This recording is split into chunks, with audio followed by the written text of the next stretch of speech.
Muy buenas tardes, amigos. Hoy domingo 16 de octubre del año 2022.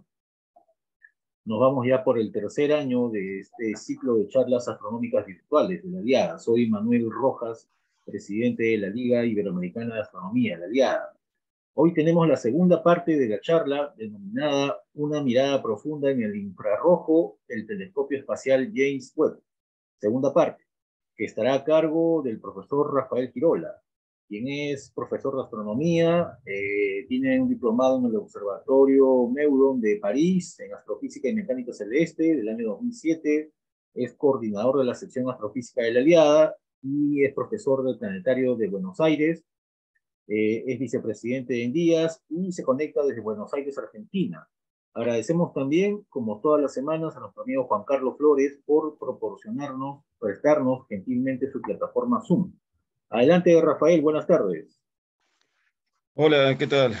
Sí, buenas tardes. ¿Qué tal? ¿Cómo están todos? Bueno, un gusto nuevamente estar conectado por este canal en este ciclo de charlas virtuales organizado por la Aliada. Y bueno, en principio, bueno, vamos a continuar con una extensión más de los temas que habíamos visto hace un tiempo atrás. Así que bueno, entonces la idea es comentar algunas imágenes que se han obtenido en el último tiempo, tanto en la parte del sistema solar, como por ejemplo los anillos del planeta Neptuno, como así también sus lunas, en particular el contraste de brillo que hay entre la luna más grande y el lugar más frío del sistema solar, que es la luna de Tritón, que está, digamos, en el sistema de lunas de Neptuno. Y, por supuesto, tanto los anillos como la luna, y también, digamos, dentro del sistema solar, eh, digamos, para poder hacer un estudio y qué cantidad de calor escapa de la superficie del planeta Marte. También se han obtenido imágenes muy interesantes del planeta que en este año va a estar nuevamente a una distancia favorable con respecto a la Tierra. También, por supuesto, como había comentado en la charla anterior, el telescopio espacial Hubble, perdón, en este caso el telescopio espacial James Webb, pudo entrar en las entrañas de la nebulosa del Orión, poder ver justamente las estructuras, los filamentos, la nursería que hay en ese lugar, la formación de estrellas y las cavidades que se forman, o sea, en definitiva, estudiar la relación entre el gas y el polvo y los pilares que se forman en ese lugar, en el pilar de la nebulosa del Orión. También se ha podido trabajar con galaxias y en particular con una de ellas que es la Gran Nube Magallanes, a 170.000 años luz de distancia, en el cual también pudo observar con lujo de detalle la región, digamos, de la nebulosa de la Tarántula, 30 Doradus, asociado con el cúmulo estelar que hay en esa zona. También, digamos, en cuanto a galaxias, también, digamos, como prácticamente en toda la región del infrarrojo.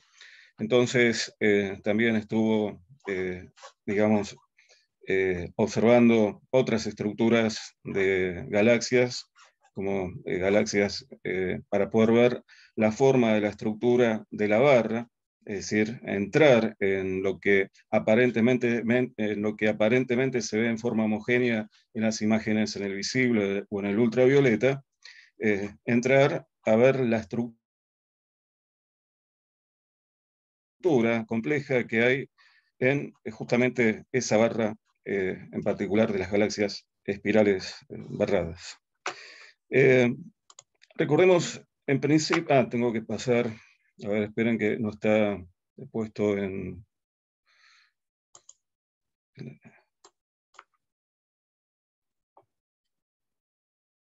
la presentación. Bueno, entonces, recordemos quién fue el que descubrió por allá en el año 1800 la radiación infrarroja, que en esa época lo llamaban los rayos calóricos.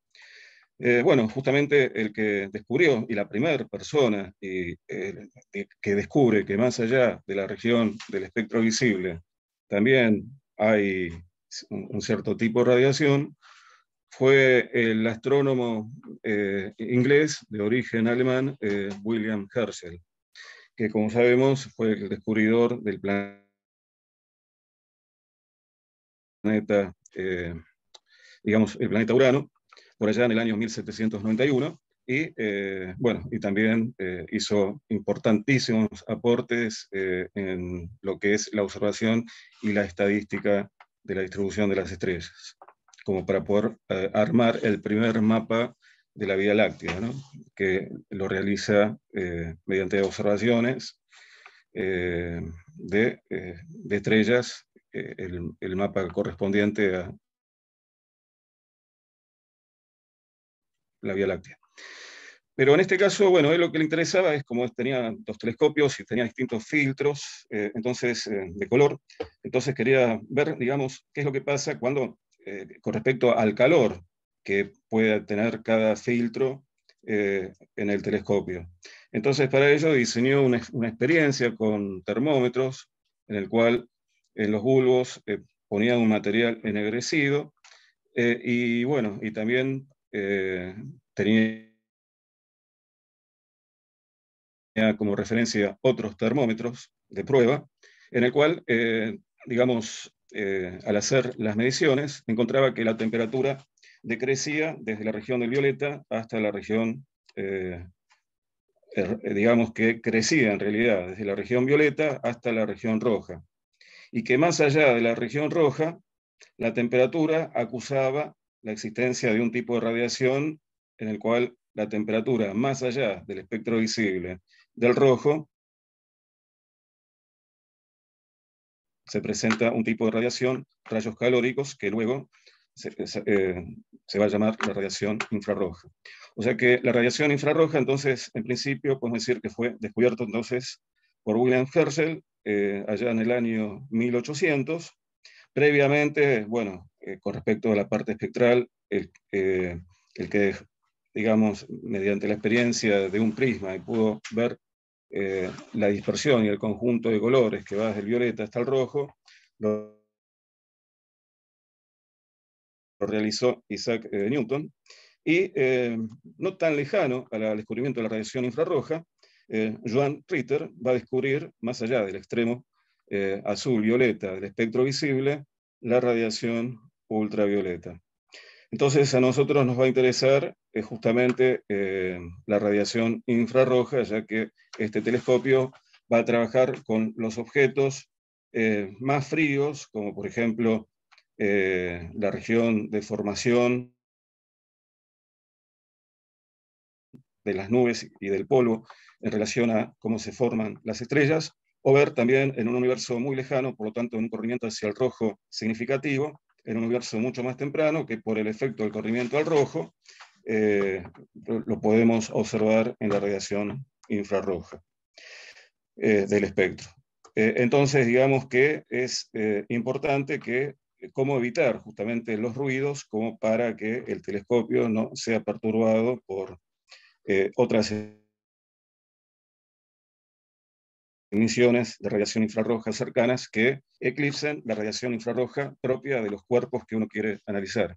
Entonces, en la región del espectro, la luz infrarroja está comprendido aproximadamente entre este intervalo, digamos, está cerca de los, en este intervalo que va comprendido entre aproximadamente 0,1 micrones a 0, hasta aproximadamente 0,1 centímetros. En realidad sería del orden de los 1000 milímetros, ¿no? en el cual ahí encontramos entonces la región de la radiación infrarroja. Entonces el telescopio espacial James Webb trabaja en esta región del espectro. Bueno, acá tenemos, digamos, como no podemos ver la radiación infrarroja, entonces hay cámaras infrarrojas que reciben la radiación proveniente de los cuerpos que emiten a una determinada temperatura, y falseando los colores de acuerdo a una escala térmica, entonces podemos distinguir las zonas en las cuales está radiando a una longitud de onda menor, por lo tanto a una temperatura mayor, el cuerpo en el cual estamos observando. Por ejemplo, bueno, en este caso vemos que la mano está sosteniendo algo que está mucho más frío que la mano, entonces podemos ver contraste de colores que nos están indicando cada color una región del espectro, o sea, una frecuencia o longitud de onda del infrarrojo. Así que bueno, entonces también, por ejemplo, en el caso de esta expresión facial del perro, también podemos ver que la zona más caliente, donde está emitiendo mayor radiación infrarroja, es en la parte de los ojos y la boca. No así en el pelaje, por ejemplo, en la zona del cuello. Y en la última imagen podemos ver claramente, digamos, la temperatura corporal de este reptil frente a la temperatura de la mano, en el cual se ve claramente un contraste térmico significativo, ¿no? Un animal cuya superficie tiene una temperatura en el cual el azul está indicando una temperatura dentro de la región del espectro infrarroja de baja temperatura, y la mano a mayor temperatura. O sea que en cada rectángulo podemos ver entonces el balance térmico de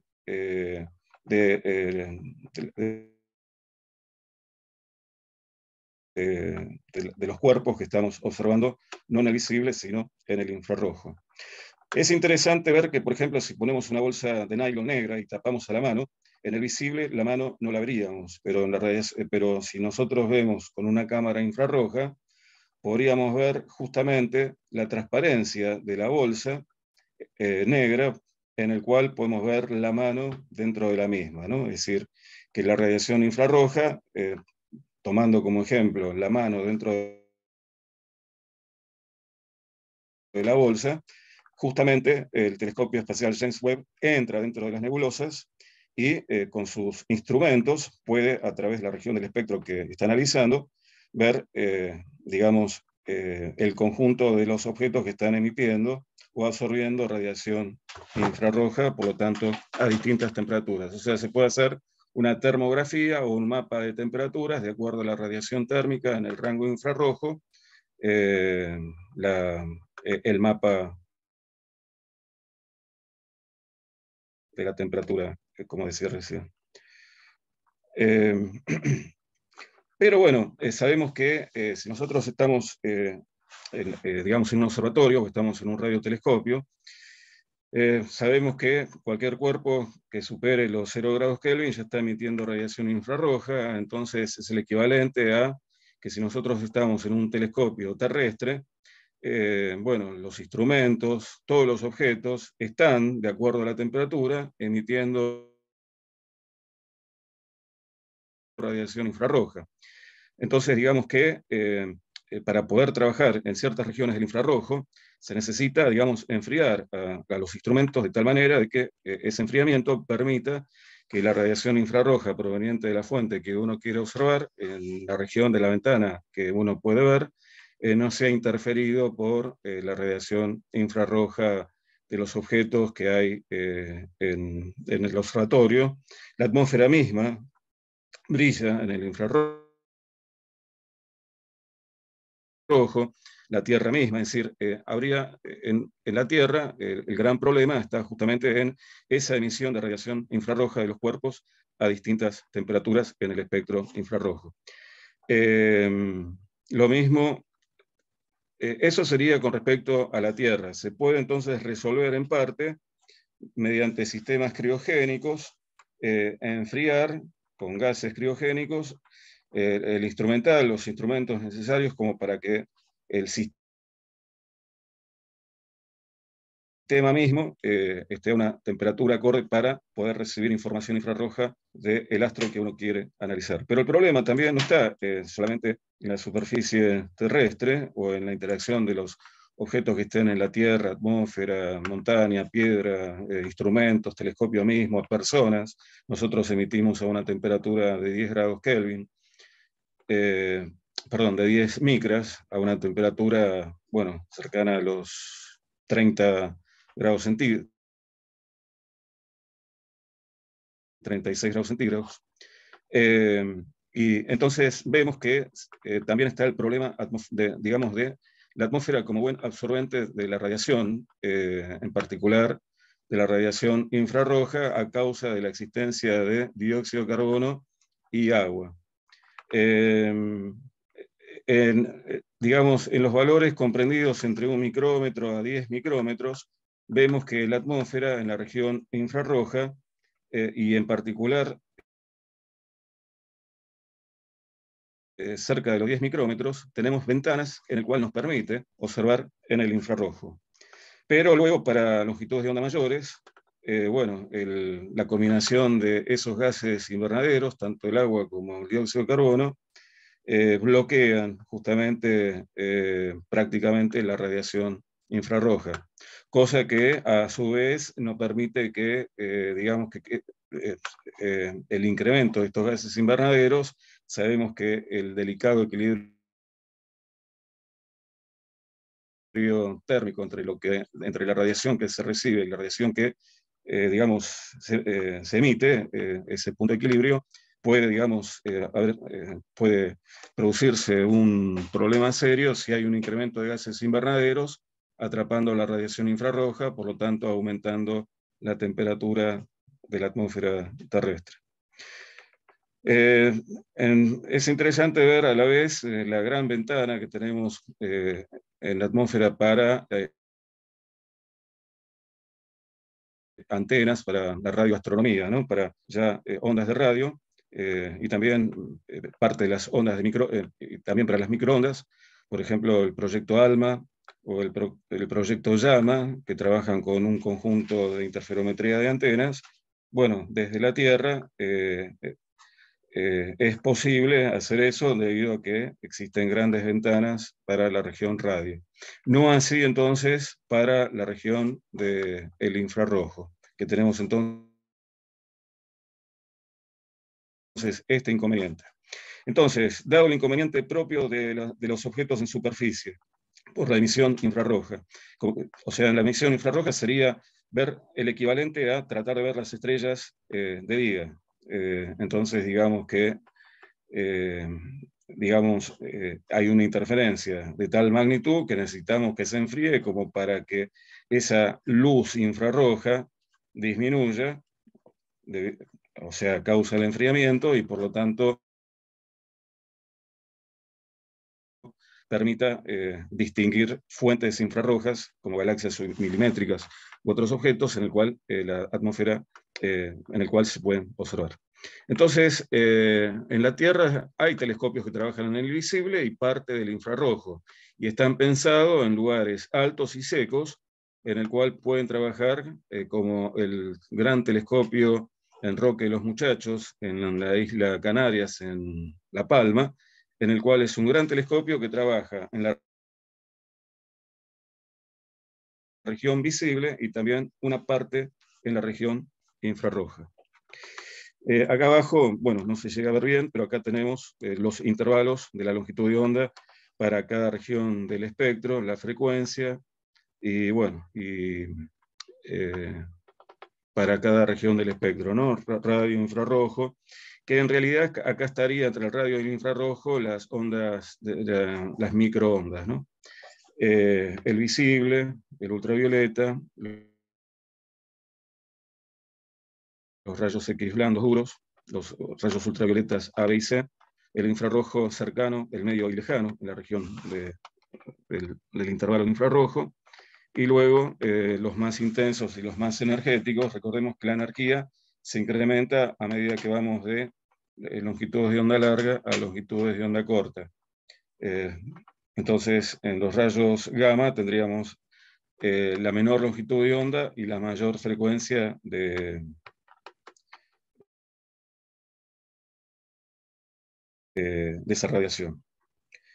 Bueno, acá, como les decía recién, tenemos el telescopio Roque de los Muchachos en las Islas Canarias, en el cual, como les comentaba recién, trabaja en una región del infrarrojo y por ende pudo hacer estudios significativos, como por ejemplo haber detectado una de las galaxias más brillantes y lejanas, una galaxia submilimétrica, a causa de que la luz atraviesa la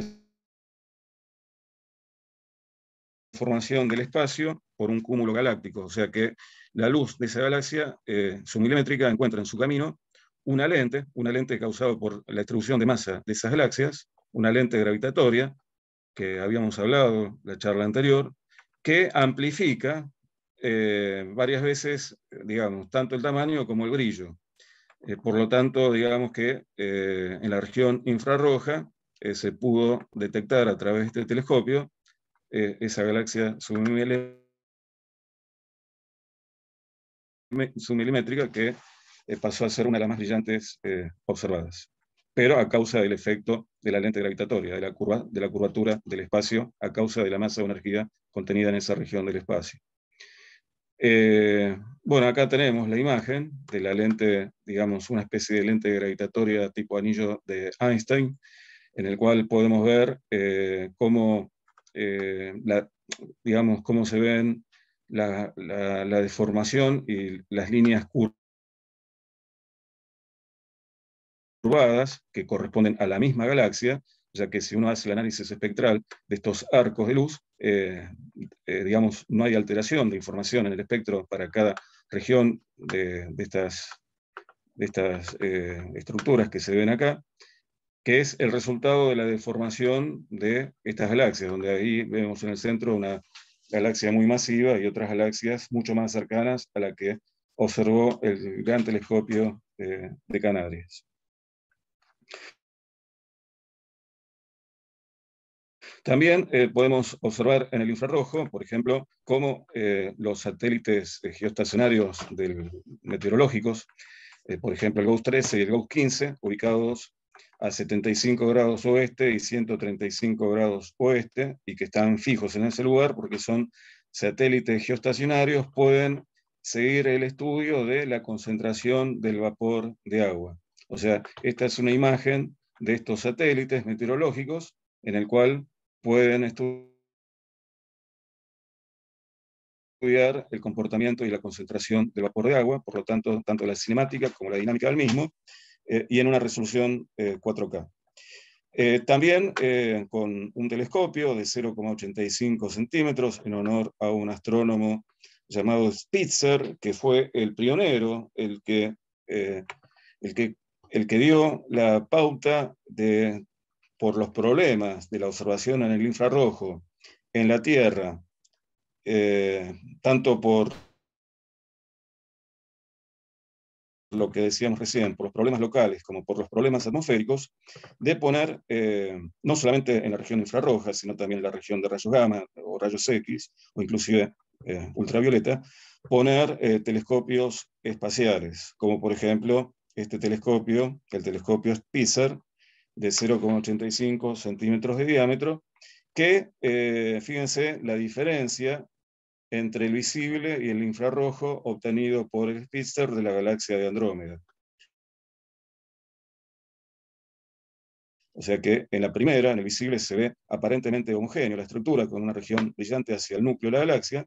En cambio, el infrarrojo permite ver las estructuras de los brazos espirales, las regiones donde hay gran cantidad de nubes oscuras o nubes de absorción, donde hay gran cantidad de polvo y gas en el cual se están formando y naciendo estrellas. Entonces, el infrarrojo es una información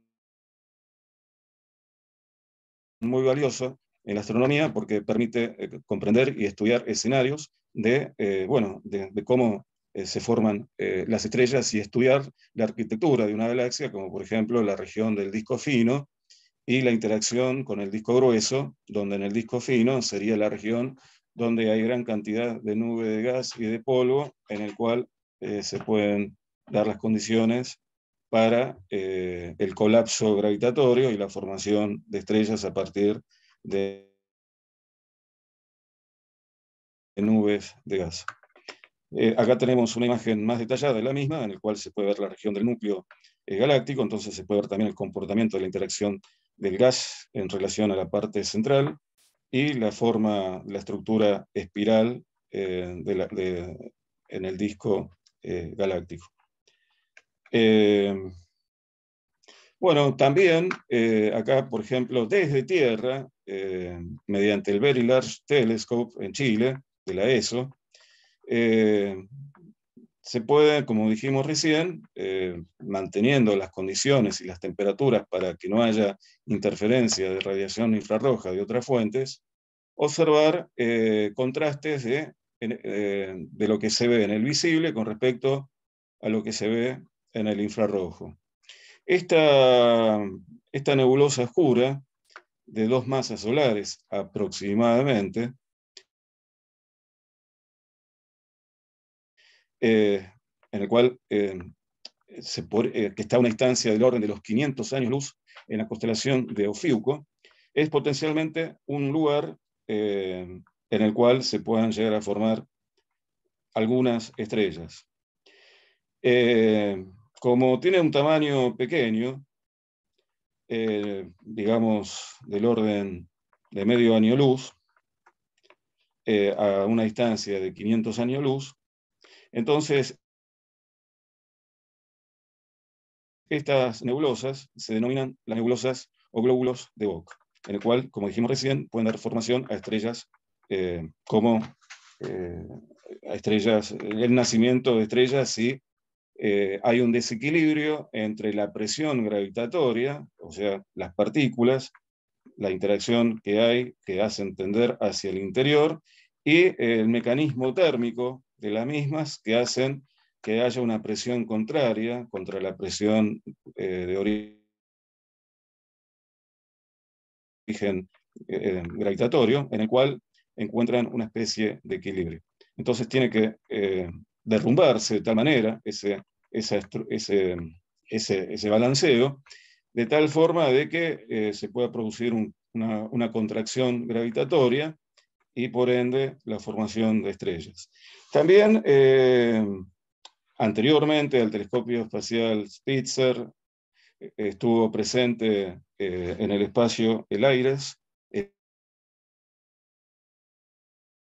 LIRAS, y que pudo detectar, por ejemplo, estrellas tipo solar, previamente a la fase tipo solar, que son buenos emisores de radiación infrarroja, llamadas las estrellas T Tauri, o sea, estrellas, una etapa precedente a la formación de una estrella tipo solar. ¿Qué podemos encontrar en este tipo de nebulosas? Bueno, podemos encontrar monóxido de carbono, nitrógeno congelados, moléculas de hidrógeno. En principio, estas nubes en estado molecular. También se ha encontrado helio atómico, como así también amoníaco y formaldehído, en el cual están protegidas de la radiación ultravioleta, pero recordemos que estas nebulosas no están próximas a estrellas en el cual se han formado, ¿no? Generalmente están en el disco fino de la galaxia. Y acá podemos observar en diferentes longitudes de onda, por ende frecuencias, en el cual se ve claramente bien el contraste con las estrellas de fondo, en el cual aparentemente parecería que hay un hueco de faltante de estrellas, pero en realidad lo que está pasando es que, como dijimos recién, la mano dentro de la bolsa negra, en el visible no se puede ver. La mano dentro de la bolsa negra, en el infrarrojo, la cámara va a detectar la mano y lo que hace dentro de la bolsa de nylon negra. Entonces, lo que podemos ver acá es que esta nebulosa, las partículas tienen el tamaño suficiente como para, digamos, bloquear la luz visible de las estrellas que hay de fondo. O sea que si nosotros estamos mirando en 768 nanómetros, o más bien en 440 nanómetros, estaríamos viendo la parte azulada, o sea, las estrellas azules. Lo azul corresponde a esa longitud de onda. Los 768 nanómetros correspondería a la parte verdosa de lo que se puede ver ahí, mientras que los 2,2 milímetros correspondería justamente a la región con esta longitud de onda, entonces correspondería a poder observar cómo la luz no es bloqueada por los elementos que conforman, que están dentro de esta nebulosa, las partículas, polvo,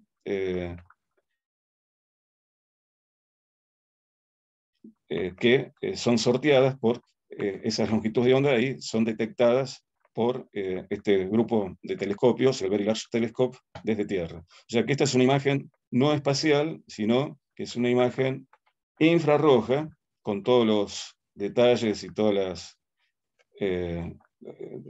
lo que implica mantener en frío el conjunto de telescopios para que pueda obtener la información infrarroja de las estrellas que hay, de la interacción de las estrellas, y que va a ser transparente a la nebulosa oscura que podemos ver aquí, la nebulosa Barnard 68 a 500 años luz. Y con respecto al telescopio espacial,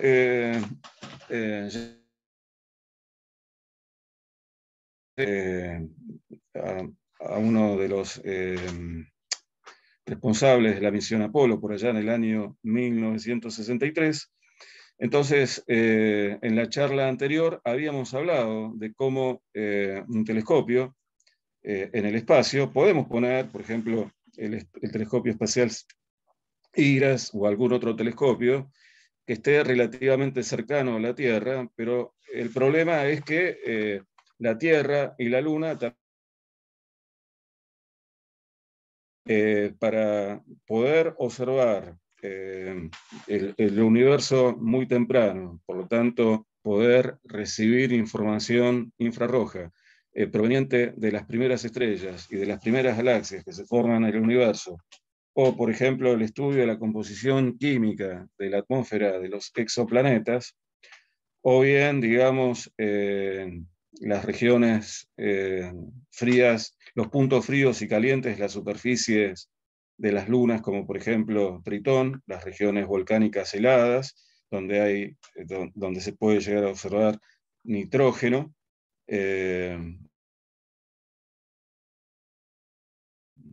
O sea, hay una especie de vulcanismo criogénico en la luna Tritón, como dijimos al principio, la luna principal de Neptuno.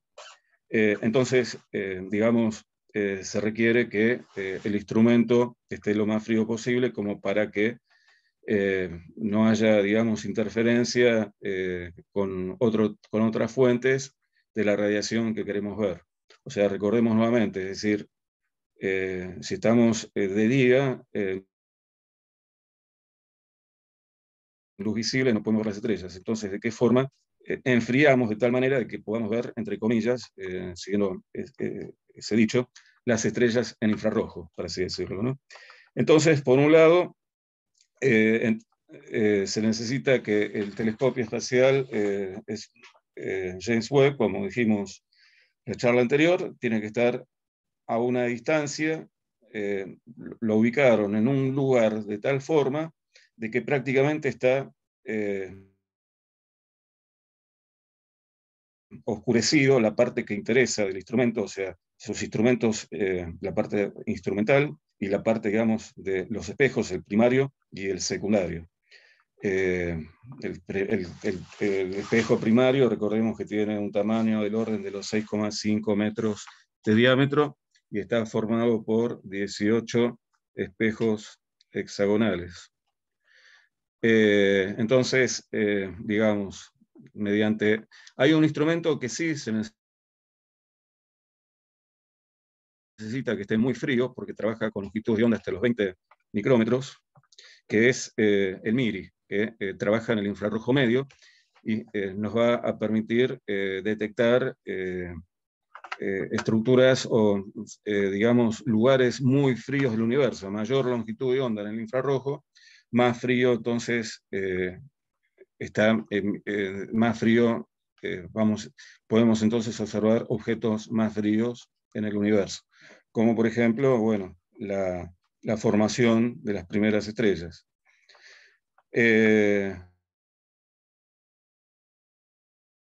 Entonces, una de las formas es un parasol formado por polímeros, en el cual, como dijimos anteriormente, están secuenciados por un espacio, en el cual, mediante, digamos, estas superficies de Kapton polímero, hace que una parte sea absorbida y otra parte, digamos, de esa radiación es emitida, pero esa parte emitida por la primera capa, que son 5 en total, hace que, digamos, una parte escape hacia el espacio y otra parte queda absorbido por el otro parasol. O sea, este es un sistema no homogéneo que funciona mucho mejor, dejando entre cada lámina de un tamaño comparable a una cancha de tenis, el tamaño que tiene toda esta base, en el cual entre cada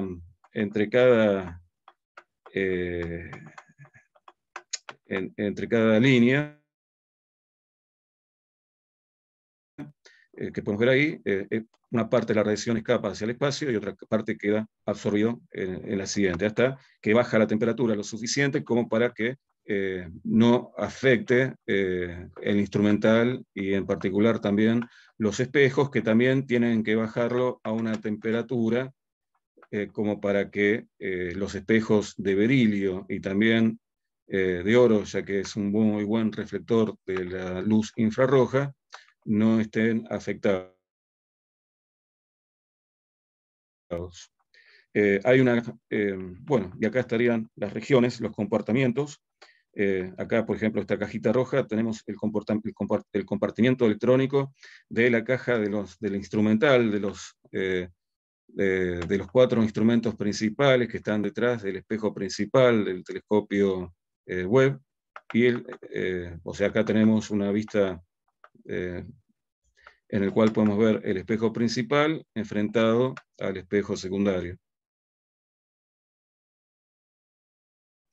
De los instrumentos que están acá adentro hay uno que se llama el NIRCam, el Near Infrared Camera, que va a permitir la alineación entre estos dos espejos. O sea, una de las funciones que tiene esa cámara, la NIRCam, es mantener una alineación para, digamos, obtener una imagen perfecta en el infrarrojo de lo que uno está observando. Bueno, y acá tenemos los 4 instrumentos.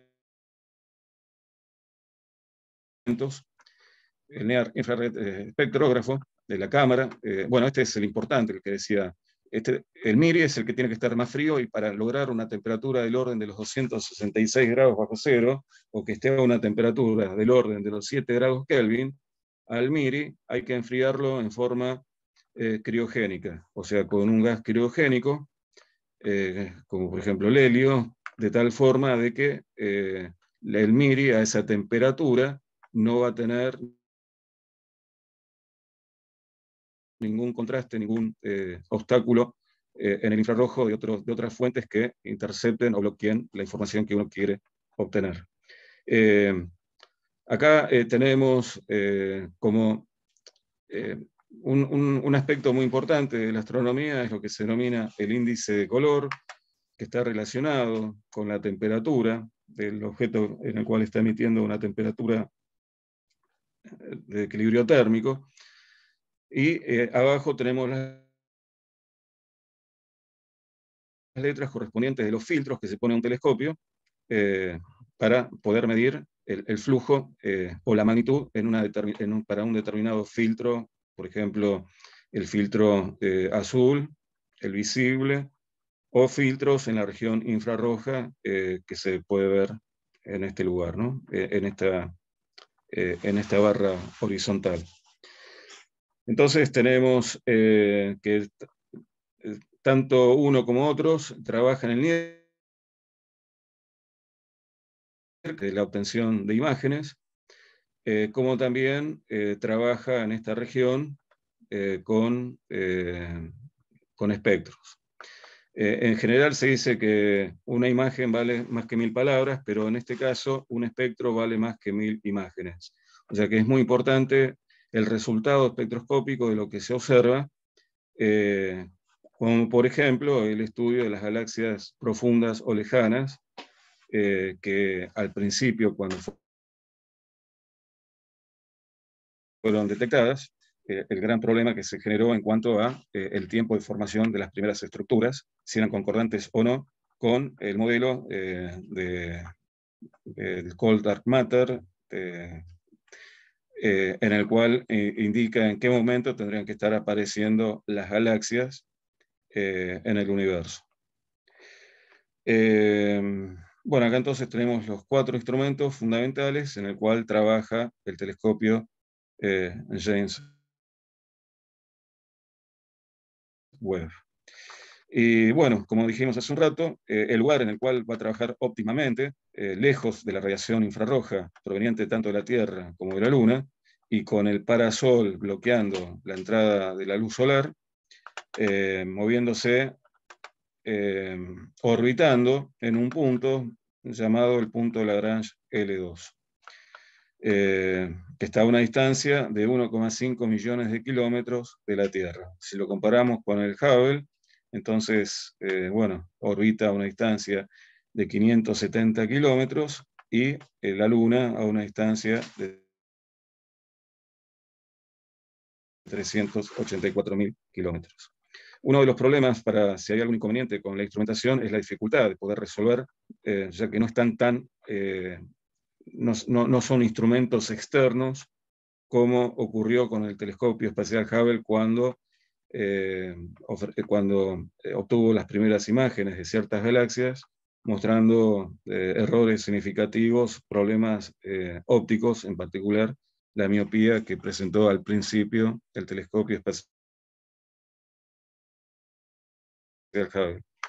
Bueno, acá tenemos una comparación de tamaños. El telescopio espacial Hubble se puede decir que es el antecesor, aunque hay trabajos complementarios que trabajan en forma significativa, tanto el Hubble como el James Webb.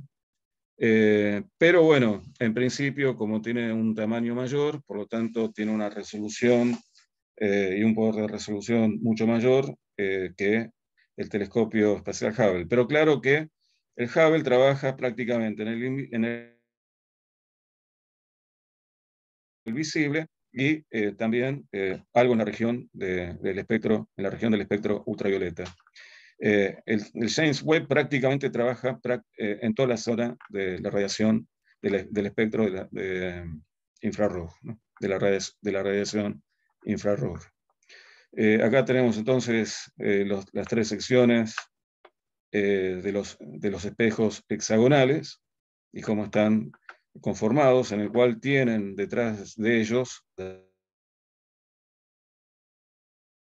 detrás de cada espejo, un sistema en el cual les permite, de acuerdo a la calibración, variar de posición, como para que permanentemente los espejos siempre estén enfocados al espejo primario y con el NIRCam, viendo que están alineados los dos espejos, o sea, la mantención de la linealidad de los dos espejos.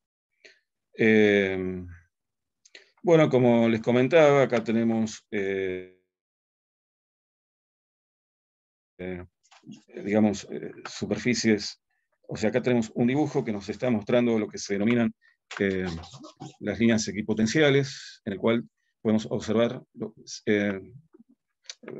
5 puntos lagrangianos, o sea, la mecánica de Lagrange, que en vez de ver fuerzas, la concepción de Lagrange es de la concepción energética, encontrando, digamos, ciertos puntos de equilibrio estables e inestables, llamados puntos de Lagrange, y en el caso del telescopio espacial Hubble, a una distancia de 1,5 millones de kilómetros de la Tierra, está en el punto de Lagrange L2, siguiendo a la órbita de la Tierra. Según la ley de Kepler, tendría que moverse más lento, pero bueno, ahí hay todo un tema de combinaciones de fuerzas, de tal manera de que el punto L2 no queda atrasado, sino que se mantiene prácticamente a la par que la Tierra. Como lo mismo ocurre con el punto L1. En L2 tenemos, en principio, ubicados en ese lugar, el telescopio espacial James Webb, el observatorio espacial Herschel, la misión Planck, que midió la radiación de fondo de microondas, y también se encuentra Gaia, que está haciendo, que es el sucesor de Hipparcos, donde obtuvo una importante, gran cantidad de datos de estrellas propias de la Vía Láctea, por ejemplo, haciendo mapas tridimensionales significativos de la Vía Láctea, por ejemplo. En cambio, fíjense que en los puntos de equilibrio estable tenemos sondas que observan al Sol desde el E4 y el E5, que es el estéreo A y el estéreo B. También podemos encontrar en L4, que ya no está funcionando, el telescopio espacial Spitzer. Como también, bueno, estos dos satélites. En L1 tenemos 3 satélites que, al estar enfrentados al Sol, claramente hacen estudios sobre el comportamiento solar, como por ejemplo el Solar and Heliospheric Observatory, el SOHO, ¿no? O también el WIND, en el cual permite medir inclusive también la intensidad del viento solar proveniente del Sol, que luego puede interactuar con las capas altas de la atmósfera, en particular con la magnetosfera terrestre. Bueno, entonces, pero en lo que concierne a nosotros, el JWST está entonces en un lugar en equilibrio, inestable, en el cual está orbitando en un punto imaginario. No es que haya un lugar con una masa m, sino que el propelente que le dio el Ariane proveniente, digamos, para darle el impulso y llegar a L1, le da el combustible necesario para mantener una órbita en torno a un punto que sería justamente el punto L2. Acá tenemos en comparación el tamaño del Spitzer, o sea, la región del espectro en el cual trabaja el Spitzer y su tamaño. Entonces vemos claramente bien cómo el sucesor del telescopio espacial Hubble gana, digamos, en resolución y en mejor calidad de imagen, pero, por supuesto, trabajando, como dijimos hace un rato, en el infrarrojo. En cambio, con 2,4 metros de diámetro, el telescopio espacial Hubble trabaja el Spitzer con un tamaño de 0,85 centímetros, trabaja en el infrarrojo y más allá del infrarrojo. Justamente las condiciones de ambos telescopios hacen que, como el telescopio espacial Hubble no puede ver en el infrarrojo, entonces se necesita un telescopio que tenga por lo menos 7 veces de poder que el telescopio espacial Hubble, ya que es del orden de los 6,5 contra 2,4 metros de diámetro, para poder observar el universo mucho más joven y por ende poder acercarse a, digamos, la frontera de, digamos, de esos 300.000 años en el cual se estarían supuestamente, según el modelo, después del Big Bang, la formación de las primeras estructuras. En cambio, el límite del Hubble es mucho menor. Aunque, digamos, sabemos que en el año 1995 y posterior obtuvo imágenes significativas del universo profundo, pero claro, no llega al alcance que tiene el límite del telescopio espacial James Webb, que entonces permite escalar, hacer un alpinismo en el universo para llegar a ver cómo era el universo temprano, cómo se formaron las primeras estructuras, las primeras galaxias y por ende las primeras estrellas. Bueno, acá nuevamente tenemos la región, todo el espectro electromagnético, la región del infrarrojo y la región en la cual trabaja el James Webb en el mismo, y bueno, el telescopio espacial James Webb, perdón, el telescopio espacial Hubble. El Hubble también trabaja en parte algo en el infrarrojo, pero bueno, se lo gana netamente el telescopio espacial James Webb. Entonces, las 4 cámaras, el NIRCam opera entre 0,6 a 5 nanómetros, el Near Infrared Camera. El Near Space opera a temperaturas menores a menos 230, o sea, sirve también para ver cómo se formaron las primeras estructuras, las primeras galaxias, por ende las primeras estrellas. También en NIRCam, pero también permite ver, no solamente el interés está en lo cosmológico, sino también en la detección de atmósferas y en sus compuestos, como por ejemplo el estudio de planetas extrasolares, o mismo en el sistema solar, la composición química de cuerpos fríos, como por ejemplo las lunas de Neptuno, en particular Tritón con su criovulcanismo. El Near Space puede observar 100 imágenes a la vez, o sea, puede observar tanto la luz como el color, la temperatura, puede sacar información, digamos, de varios objetos a la vez. El NIRIS opera entre 0,8 a 5 micrómetros y sirve para hacer estudios finos de planetas y exoplanetas.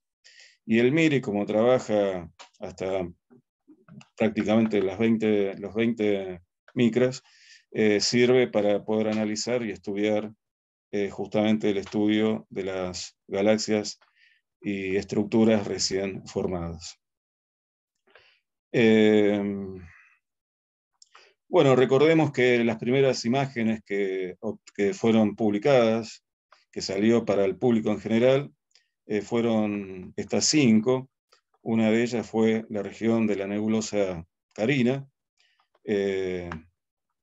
Otra imagen que se obtuvo, que fue publicada allá en julio del 2022, fue la composición química, el espectro y la imagen, digamos, del planeta WASP-96b. También se obtuvo una interesante imagen del quinteto de Stephan, 4 galaxias que están interactuando y una que está mucho más próxima a nosotros. Y también, digamos, la estructura de la nebulosa de los 8 estallidos, o la nebulosa planetaria descubierta por John Herschel, también llamada la nebulosa de Anillos del Sur, NGC 3132, que está a una distancia de 2000 años luz. Bueno, justamente John Herschel fue el descubridor de esta nebulosa. Fíjense cómo entonces fue cambiando, digamos, de acuerdo a la tecnología y como de un manchón de luz. Hoy en día, los telescopios, hoy en día desde Tierra, y bueno, por supuesto, las posibilidades económicas, uno puede obtener imágenes de este tipo, de la nebulosa, en el cual se puede ver, digamos, la concentración de gas. Es una nebulosa planetaria. Las nebulosas planetarias, una de las dificultades es el origen de las formas, cómo se forma una estructura de la nebulosa planetaria. Pueden estar conviviendo más de dos estrellas, como es el caso de esta nebulosa, donde hay una estrella de la secuencia principal y una nebulosa que es el residuo de lo que quedó de la estrella que dejó este caparazón de gas, que es justamente la nebulosa planetaria. Y lo interesante es que en una de ellas, justamente uno de los temas, se encontró polvo en la misma. Acá tenemos una imagen en el ultravioleta, o sea, se ve la parte más caliente en la parte interna y la parte más fría, la parte más anaranjada, y los compuestos químicos en el cual nos está indicando la interacción de la radiación ultravioleta, la estrella más energética, con los gases liberados en el proceso de nebulosa planetaria. Tiene aproximadamente medio año luz y se estima que los vientos en dirección hacia la Tierra de esta burbuja de gas es del orden de los 15 kilómetros por segundo. En cambio, en el infrarrojo se puede ver mejor la estructura de la parte periférica de la nebulosa planetaria y también los manchones que se pueden ver como si estuvieran en el interior de esta estructura de la nebulosa planetaria son galaxias. La estrella se ve por difracción con estas líneas a causa de la difracción. En cambio, las galaxias se ven como manchones de luz, en el cual es una de las características del James Webb de poder detectar y observar galaxias por doquier.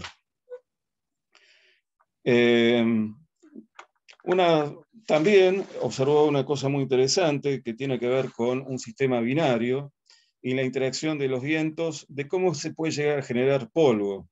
O sea, hay estrellas, como por ejemplo este sistema binario, en el cual este sistema binario se llama Wolf-Rayet 140, y lo que se puede observar son estas estructuras de anillos que antes de ser observados por el James Webb habían localizado dos anillos, y bueno, y la intriga es cuál es el origen. ¿Por qué se forman este tipo de anillos? Como lo que ocurre también con un árbol cuando pasa el tiempo, los anillos concéntricos, en el cual cada anillo nos está indicando la edad en la cual está teniendo el árbol. En este caso, también estos anillos nos están indicando también de alguna manera la edad, porque cada anillo se tuvo que haber formado por alguna situación entre esta binariedad de estrellas. Resulta que este sistema binario está formado por una estrella que perdió gran cantidad de masa y en el cual entonces liberó elementos pesados hacia el medio interestelar, y por los vientos interactuó también con la estrella O, una estrella muy caliente, energética, que en el diagrama de Hertzsprung y Russell, que sería este diagrama que está acá, estas estrellas estarían en la parte inferior, en la parte superior izquierda del diagrama. El diagrama HR, recuerden que es un diagrama que nos permite ver la distribución estadística de acuerdo a características propias de las estrellas, como la luminosidad, la temperatura, la clase espectral y la magnitud absoluta, un diagrama de doble entrada en el cual nos permite ubicar las estrellas de acuerdo a esas características y también ver cómo evolucionan, digamos, los caminos evolutivos que pueden llegar a tener las estrellas a partir de una región del diagrama que se llama la secuencia principal, que es la zona en la cual vive más tiempo una estrella y que va cruzando mientras quema hidrógeno en helio en su interior. Entonces, estas estrellas en el diagrama HR le corresponde el color más azulado, mayor temperatura y más luminosas. O sea que son objetos altamente luminosos y en el cual lo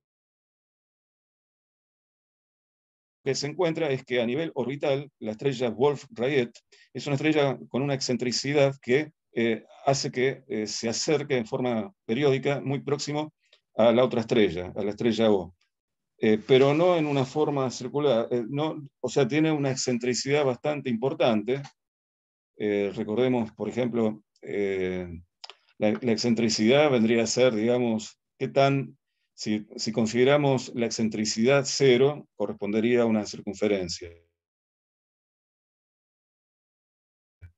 Y, si nos y entonces, ¿cuánto nos alejamos de la circunferencia manteniendo la curva cerrada, que sería una elipse? Entonces, ahí tendríamos una excentricidad que ya no es cero.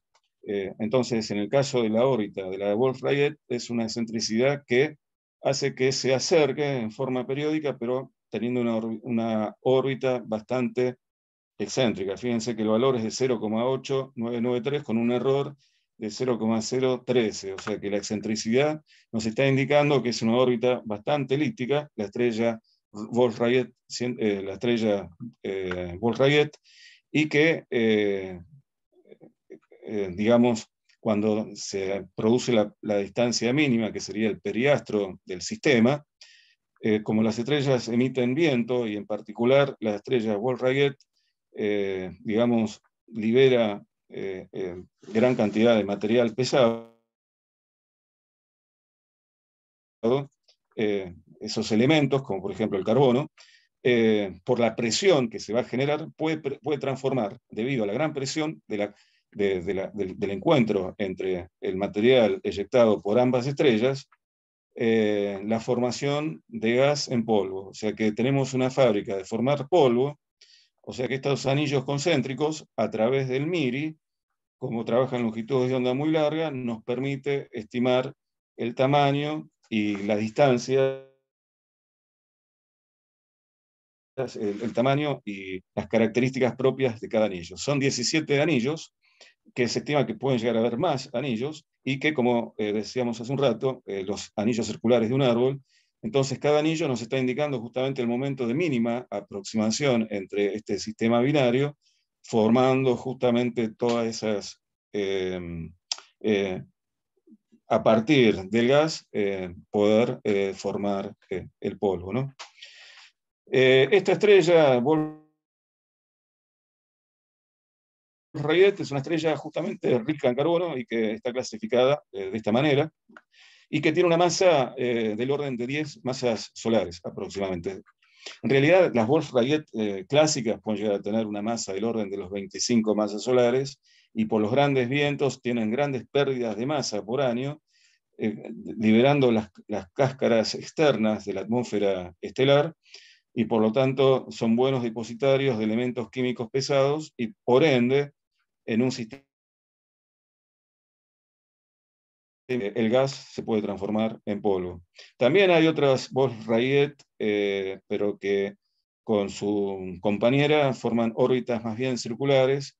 Entonces, en ese caso, en vez de ver discontinuidades entre cada anillo, se puede observar, digamos, una especie de continuidad, cosa que acá no se ve, sino que se ve bien esparcidos los anillos, indicando que esos se forman en los momentos de mínima distancia, del orden de la distancia entre este sistema binario.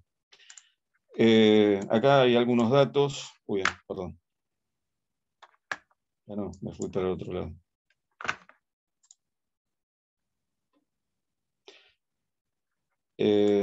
Acá hay algunos datos. Una línea característica de emisión es la línea del calcio, del carbono ionizado, del orden de los 5.696 Angstrom. 12, que también es una Wolf-Rayet rica en carbono, que también con su compañera forma polvo, pero digamos que al ser órbitas circulares, como dijimos hace un rato, no se producen estas discontinuidades de una secuencia de anillos, indicándonos el momento de mínima distancia entre las mismas. Este sistema binario alrededor de más o menos 300 años luz de distancia. Bueno, acá tenemos justamente con la incertidumbre y las órbitas, ¿no? Y el espectro de este sistema binario. Bueno, también acá tenemos un resultado muy interesante con el instrumento MIRI del James Webb. Fíjense qué diferencia hay entre verla en el visible y verla en el infrarrojo. Se encuentra a una distancia de 24 millones de años luz. Se trata de la galaxia NGC 7496, una galaxia similar a la Vía Láctea, por eso el título, un soberbio primo de la Vía Láctea, ya que presenta también una estructura de barra que cruza el núcleo galáctico, y por ende el infrarrojo permite ver justamente la formación, la dinámica y las estructuras que hay entre el gas y el polvo en una barra central. Por ende, lo interesante es el tipo de poblaciones y las mezclas que se puedan llegar a dar, y la estabilidad de esta barra en relación a toda la estructura galáctica. Si trabajamos con filtros en el visible y en el azul, las magnitudes correspondientes de esta galaxia es del orden de 11,4 magnitudes en el visible, y en el azul del orden de 12,2 magnitudes. Y la magnitud por arco minuto al cuadrado es de 13,7. Bueno, acá tenemos también, como dijimos hace un rato, la obtención de la imagen del cúmulo R136 y también otro cúmulo llamado Hodge 301 en la Gran Nube de Magallanes, a una distancia de 170.000 años luz. Es muy interesante porque el estudio de la formación estelar, y que es la más importante en cuanto al grupo local de galaxias, o sea que es el lugar donde mayor formación estelar se forma en el grupo local. Recordemos que la Vía Láctea de la galaxia Andrómeda, de la galaxia del Triángulo, son los tres miembros más importantes del grupo de las galaxias que conforman el grupo local. Y por ende es muy interesante estudiar, acá tenemos el cúmulo, R136, que se ve ahí. O sea, las imágenes son los siguientes. ¿Cómo se ve en el visible con una cámara fotográfica, en el cual se puede ver la gran y pequeña nube de Magallanes, con el cúmulo globular del Tucán, hacia la izquierda de la pequeña nube de Magallanes, una galaxia magallánica con una incipiente estructura espiralada, una barra, y la forma, digamos, la tendencia espiralada de este tipo de galaxias magallánicas. Y luego tenemos una imagen de la nebulosa de la Tarántula, que, como dijimos recién, es el lugar de mayor formación estelar en el grupo local, y que en el infrarrojo, como en esta región hay una importante absorción de la radiación infrarroja, podemos observar como una especie de túnel, ¿no? Es decir, como un agujero en ese lugar, donde está asociado justamente a este grupo de estrellas, el cúmulo estelar R136, que están conformados por estrellas muy masivas. Hay una de ellas que en un momento dado se estima que podría llegar a ser una de las estrellas en este cúmulo, ¿no? En el cúmulo R136. Entonces es muy interesante estudiar la interacción y la formación estelar, ya que al tenerlo muy cerca, es un buen indicador de lo que pudo haber pasado en el universo temprano, en las galaxias, donde se formaban a una tasa muy significativa, mucho mayor que en la actual, en la Vía Láctea, pero que esta región podría entonces ser significativa para poder comprender y tener información de lo que ocurrió en el universo temprano primitivo en la formación con una tasa de formación estelar bastante significativo en el universo temprano.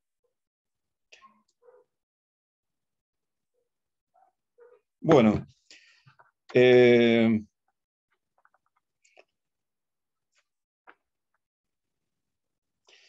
y también, por supuesto, se metió de lleno en la nebulosa del Orión.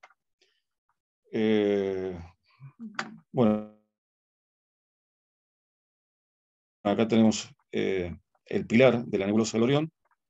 Acá lo tenemos, bueno, acá tenemos una región en la cual se puede ver el embrión y la formación potencial de una estrella. Lo interesante es que prácticamente la excitación de la nebulosa del Orión está dada por la estrella Sigma II, una estrella O muy caliente, muy energética, que como un gusano que cava dentro de una manzana y la perfora, por así decirlo, el viento estelar de estas estrellas, en particular de Tita II, perforó, liberó material de la nebulosa donde se formaron las estrellas, en particular del trapecio. Entonces, cuando nosotros vemos la nebulosa del trapecio, es a causa del viento estelar que ocasionó en particular la estrella Tita II, en el cual liberó material en dirección a la línea visual con respecto a la Tierra, permitiéndonos ver la estructura interna de la nebulosa donde se formó el trapecio, que se estima que tiene por lo menos 1 millón de años. Entonces, con el telescopio espacial James Webb, es interesante el estudio de las estructuras y la formación, qué elementos químicos, las zonas más frías, en el cual se están formando las estrellas en la nebulosa del Orión. La nebulosa del Orión es una fábrica menor de lo que ocurre en 30 Doradus o en la nebulosa de la Tarántula, en la nebulosa mayor de Magallanes. Bueno, y para ir terminando, como dijimos hace un rato, ya anteriormente a la Voyager, los astrónomos habían, por ejemplo, en el año 1846, William Lassell le pareció haber visto, o sea, vio la variación de brillo de una estrella y estimó que posiblemente se trataría, o sea, construyó una hipótesis para explicar la causa de algún objeto que esté bloqueando la luz proveniente de la estrella. Pero mucho más reciente, en el año 1983, un grupo de astrónomos liderado por André Braic, un astrónomo francés muy importante en lo que concierne al estudio general del sistema solar, bueno, estaban estudiando y analizando algunas características del planeta Neptuno y pudieron, a través de los telescopios en la silla de la ESO en el año 1983, detectar justamente la variación del brillo de estrellas ocasionado justamente por anillos muy polvorientos. Recuerden que el infrarrojo nos va a permitir analizar el polvo, obtener la densidad y la estructura y la dinámica del polvo, como por ejemplo en el caso de los anillos de Neptuno, que son muy fríos y polvorientos y por lo tanto emiten bien, son buenos objetos para observar en el infrarrojo. Acá tenemos la comparación del telescopio espacial Hubble con el telescopio, lo que observó hace muy poco, el telescopio James Webb, de los anillos de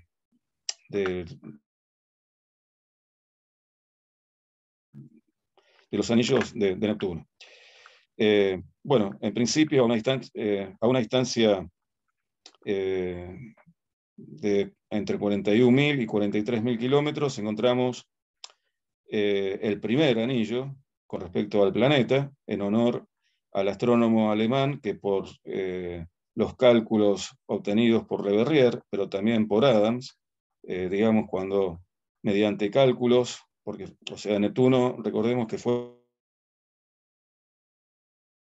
el primer planeta que se descubre a través de cálculos por las perturbaciones observadas del planeta Neptuno, y que habían puesto en jaque de alguna manera la validez de las leyes de Newton, pero digamos que se resuelve el problema y el que va a detectarlo a través de los cálculos brindados por Le Verrier es el astrónomo alemán Gale, y por lo tanto el primer anillo está en honor a él, ¿no? Está a una distancia de 41.000 y 43.000 kilómetros, y y es el más ancho, con una anchura del orden de los 2.000 kilómetros. Luego le sigue, en honor a Le Verrier, astrónomo francés, Adams, astrónomo inglés, y Gale, astrónomo alemán. A una distancia del planeta de 53.200 kilómetros, pero con un ancho de 113 kilómetros. Recordemos que son parecidos a los anillos de Júpiter, que también fueron observados por el telescopio espacial James Webb, y al ser muy fríos y tener gran cantidad de polvo, son bien observados en el infrarrojo. Y brilla bastante en el infrarrojo porque justamente la presencia de metano es un buen absorbente del rojo y infrarrojo, así que, digamos, se ve claramente el brillo que tiene Neptuno por la presencia del metano en su atmósfera. Y también se puede ver las estructuras y el reflejo de la luz ocasionado por nubes muy altas en la atmósfera de Neptuno, que fueron ya observadas cuando, por allá en el año 1989, la Voyager 2 las distingue. O sea que, en definitiva, los anillos fueron confirmados por lo que se observó previamente en los años 1960 y posterior con este grupo de astrónomos del Observatorio de París, en particular de París, cuyo coordinador era el astrónomo André Bray, porque lamentablemente falleció en el año 1983. Hay que esperar al año 1989 que confirma la existencia de los anillos. Entonces, claramente se ve la importancia que va a tener para poder estudiar el comportamiento de lunas que pueden llegar a existir dentro de los anillos, como ocurre, por ejemplo, en el caso de Saturno. Recordemos que tanto Saturno como Júpiter tienen lunas que se mueven en forma retrógrada, y ocurre también lo mismo con una de las lunas de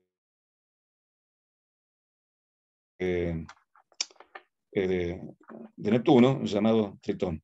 Acá tenemos los datos característicos de las lunas, o sea, el diámetro, las lunas de Neptuno, el diámetro que tiene cada uno de ellos, en el cual la luna más grande y el lugar más frío detectado en el sistema solar corresponde a la luna Tritón, que se estima que por ese movimiento que tiene invertido respecto al resto, se estima que Tritón podría haber sido un cuerpo que proviene del cinturón de Kuiper, o más bien de los cuerpos transneptunianos, que fue capturado gravitatoriamente por el planeta Neptuno. Nuevamente vemos la baja temperatura y el contraste que tiene Tritón con Neptuno, en el cual se pueden ver el nitrógeno congelado. Esta es una imagen de la Voyager 2 cuando sobrevoló a una distancia cercana a los 30.000 kilómetros de la superficie de la luna Tritón. Bueno, hasta acá, hoy dejamos acá la charla por una cuestión de tiempo, ya que podríamos continuar con otros temas que tienen que ver, bueno, por supuesto, las imágenes, ya que estamos dentro del sistema solar, otra imagen muy interesante que obtuvo el planeta Marte y que permite estudiar el tiempo y cómo se va enfriando por la radiación o sea, la observación del telescopio espacial James Webb en la región infrarroja, en particular con la cámara NIRCam, que trabaja en los 2,1 micrones, y también en los 4,9 micrones, las regiones, digamos, de diferentes temperaturas en la superficie y cómo se va enfriando en el tiempo el planeta Marte, ¿no? Como por ejemplo la región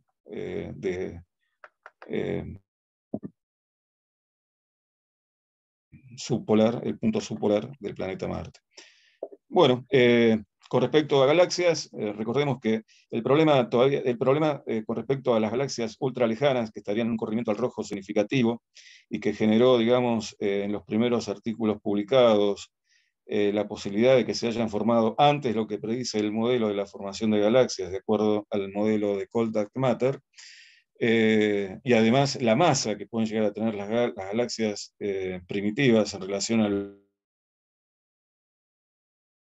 lo que también predice el modelo, todavía no es, todavía digamos está en cuestión de ver, ya que sigue todavía el estudio de los resultados espectrales, como para ver si galaxias observadas a altos corrimientos al rojo corresponde a galaxias que se formaron antes y con la masa que se observa en el universo primitivo. Ese es un tema que demandaría un tiempo como para poderlo charlar, y por la hora que se hizo estimo que va a ser mejor verlo en otro momento con mayor información espectral que se precisa para resolver el problema de la formación de las primeras galaxias, por ende las primeras estrellas en el universo temprano. Bueno, desde ya gracias y dejo acá. Bueno, muchas gracias a Rafael. Como siempre, las charlas que hace Rafael Quiroga tienen una segunda, tercera, cuarta parte, así que da para mucho más. Así que vamos a tomarle la palabra a Rafael y nos vamos por una siguiente charla que vamos a programar próximamente. Vayan dejando sus preguntas, por favor, en la sección de chat para poder contestarlas. A ver, mientras voy leyendo acá los mensajes que han dejado. Bueno, Guillermo Chereiter, saludos desde Entre Ríos, Argentina. Sebastián Cruz desde Caracas. Hugo desde Lima, Perú, compatriota mío. Camila pregunta si esta charla va a quedar en YouTube. Sí, sí, al final les voy a mostrar el canal Liada TV, que es donde todas las charlas se graban y van a ser ahí guardadas, ¿no? Ahí las pueden ver, descargar, como ustedes gusten, ¿no? Orlando Benito Escalona dice, buenas noches desde el Departamento de Divulgación Científica del Centro de Investigaciones de Astronomía SIDA, Mérida, República Bolivariana de Venezuela. Orlando, gracias Orlando. Claudia Estrella Prieto, saludos desde Rivera, Uruguay. Alberto, excelente disertación de rigurosa actualidad con muchos comentarios científicos. Felicitaciones al profesor Rafael Quiroga, saludos a todos. Ledia Pochile, muy interesante el tema de la charla, gracias, buenas noches. Humberto, buenas noches a todos desde Buenos Aires, gracias al profesor Quiroga por la claridad de la exposición sobre temas tan específicos relacionados con el James Webb y su campo estelar. Claudia Estrella, excelente, saludos desde Rivera, Uruguay. Hugo, excelente charla. Guillermo, excelente charla. Bueno, todo, Sebastián también. Vayan dejando sus preguntas aquí en la sección chat para que Rafael las pueda contestar. Yo tengo una pregunta por mientras, Rafael. Dijiste, a ver, acá lo tengo, William Lassell, que fue descubridor de varios satélites, creo, de Urano, de Neptuno, en 1846 intuyó la presencia de anillos en Urano por la fluctuación de una estrella, me parece, o eso fue lo que yo entendí, porque los anillos de Urano fueron oficialmente descubiertos en 1970 y algo, ¿no? 78. Exactamente. No, no él en realidad, a ver, sí me parece muy bien tu pregunta para aclarar, porque parecería que ya estamos presuponiendo la existencia de anillos. No, él vio una variación de brillo, es decir, le llamó la atención algo que vio en Neptuno, En en el Neptuno. cual, ¿cómo? ¿En Neptuno o en Urano fue? En Neptuno creo que fue descubierto años después. No, no, en Neptuno. Neptuno, ya. ¿Ya? Claro, no, no, por eso. O sea, se estima que lo que pudo haber, o sea, no le dieron, no le dieron bolilla, para así decirlo, que pudo haber sido algo particular, no tuvo trascendencia lo que observó, lo que supuestamente él había creído haber observado una variación de brillo en algo o sea, no es muy claro en realidad qué es lo que vio, en definitiva. No lo interpretó como anillos, mejor dicho. No, por eso. Ah, Ahí puede ser que yo me haya adelantado porque estoy presuponiendo que ya no estaban, nadie sabía que tenía anillos, sino que algo vio que le llamó la atención, pongámosle así, de esa forma. No, los anillos empiezan en la década del 60 a tomar forma la posibilidad, la construcción de la hipótesis de la existencia de anillos, y este grupo de astrónomos franceses, desde el telescopio en la ESO, empiezan a detectarlos. Y luego son confirmados en el año 1983 y luego son confirmados por la Voyager en el año 1989. Bien. Bueno, a ver, vayan dejando sus preguntas. Pero es cierto, sí, si no quedaba, gracias por aclararlo, porque si no parecía que ya uno dice, sí, tiene anillos. No, tal cual, sí. Bueno, yo lo preguntaba o lo comentaba porque en astronomía hay varios descubrimientos, no sé cuál sea el término correcto, pero digamos, observaciones que se ven en retro cuando se ha descubierto algo y resulta que ya lo habían visto, ¿no? Algo así como, por ejemplo, Neptuno, que fue descubierto en no recuerdo la fecha, 1800 y algo, pero Galileo lo vio, pues, ¿no? Cuando había construido su primer telescopio, estaba muy junto a Júpiter, pero él no sabía que era un planeta, ¿no? Entonces, digamos, en astronomía sucede esos casos, ¿no? En que por ahí, algo que es descubierto años después, resulta que previamente había sido visto, pero no interpretado de la forma correcta, ¿no? Para entender que es un descubrimiento. Así. Claro, sí, William Herschel en el año antes del año 1800 descubre a Urano, justamente, y después Neptuno a posteriori, por los cálculos que hacen tanto Adams como Leverrier, que casi más se produce un conflicto, o sea, siempre, digamos, el problema entre Inglaterra y Francia, ¿no? Sí. Estuvo a punto de generarse un problema serio ahí también diplomático en cuanto a, bueno, Leverrier, ¿no? También que estimaba que la hipótesis de la posibilidad de la existencia de Vulcano para poder explicar las anomalías, ¿no? Observadas en Mercurio, por ejemplo. Sí, es correcto. Acá, bueno, acá Camila nos deja la siguiente pregunta. ¿Qué sería específicamente anillos de Einstein? Que menciono luego explicar lo del ente gravitatorio que es causado por la distribución de masa de la galaxia. ¿Qué es exactamente los anillos de Einstein? Esto que se ve, ¿no? Perfecto. Sí, a ver. Bueno, acá tenemos, ahora, ya que más interesante pregunta, mientras voy a esa imagen que está más adelante, fíjense, digamos, el espectro de la composición atmosférica del planeta Marte, ¿no? Que pudo analizar el telescopio espacial James Webb.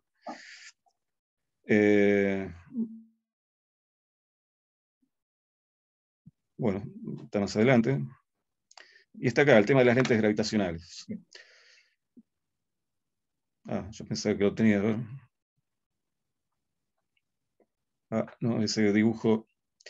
Bueno, hay una fuente que prácticamente está alineada con el observador y que entre la fuente y nosotros hay una distribución de masa, dado por un cúmulo galáctico de galaxias masivas, como por ejemplo un cúmulo en el cual predominan en su centro galaxias elípticas, y esa masa del cúmulo hacen el equivalente a una lente óptica, para decirlo de alguna forma, una lente convergente. En este caso sería la deformación de la masa, ¿no? Y lo que va a hacer esa masa es curvar de tal manera la luz que va a quedar en el cual se van a ver en forma que tiende a ser concéntrica la galaxia que está detrás. Y pueden aparecer en ese anillo en relación al cúmulo galáctico, donde ese anillo lo que nos está indicando es la presencia de masa a esa distancia, no a la distancia real donde está la galaxia. O sea, vos, como las lentes, vos tenés la distancia al objeto y la distancia a la imagen.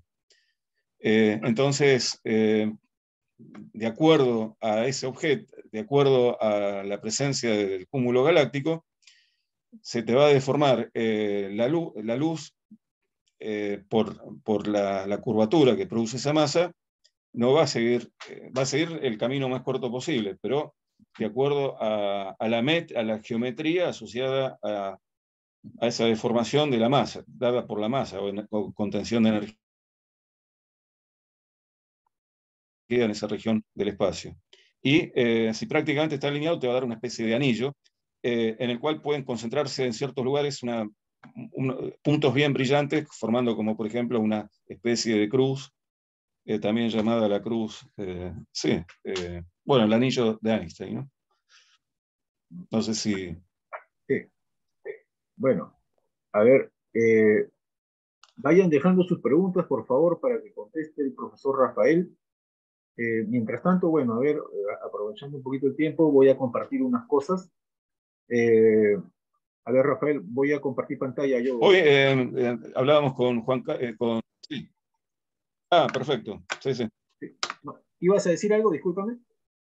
No, no, que nos habíamos olvidado, porque después Jorge también me lo había dicho y otras personas, que hoy acá en la Argentina estamos celebrando el Día de la Madre, el Día de la Mamá, el Día de Ah, la Madre. bueno, bueno, feliz cumpleaños a Así todas las que, señoras madres. así que las compañías, aquellas personas, bueno, para todos, feliz día. No existimos sin madres, ¿no? Así que feliz Día de la Madre para todos. Así es. A ver, voy acá compartiendo unas cosas, Rafael, si me permite, por favor. Ah, sí, sí, Sí, a ver, si puedes dejar de compartir, por favor, un momento. sí. Ujú. Ya, listo. ¿No? ¿Qué hice? Ya. Bueno, agradecemos como todas las semanas a la página Rastros de Guerra de nuestro amigo Juan Carlos Flores. Ya saben, Rastros de Guerra es una página de historia militar peruana y sudamericana en general que, bueno, maneja Juan Carlos y que gentilmente nos presta su plataforma Zoom todas las semanas. Y como ya es costumbre o tradición inaliada, le otorgamos este diploma de expositor a Rafael Girola por su interesante charla de hoy, denominada Una mirada profunda en el infrarrojo, el telescopio espacial James Webb, segunda parte. Te lo vamos a hacer llegar a tu correo, Rafael, y queremos comprometerte para una nueva charla próximamente, quizás una tercera parte. Bueno, perfecto, gracias. Bien, bien. Y a quienes deseen un certificado de asistencia a... Muchísimas gracias y bueno, siempre un placer y un gusto.